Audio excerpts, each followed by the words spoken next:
Bugünkü yemeğimiz Qarabağ bozartması ocaqda. Bismillah.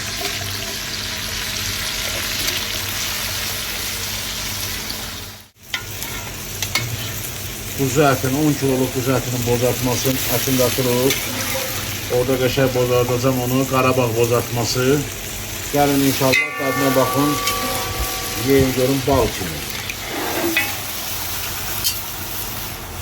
Ay maşallah. Tuzlu istiyotu. Bak. Bal olacaq, bal.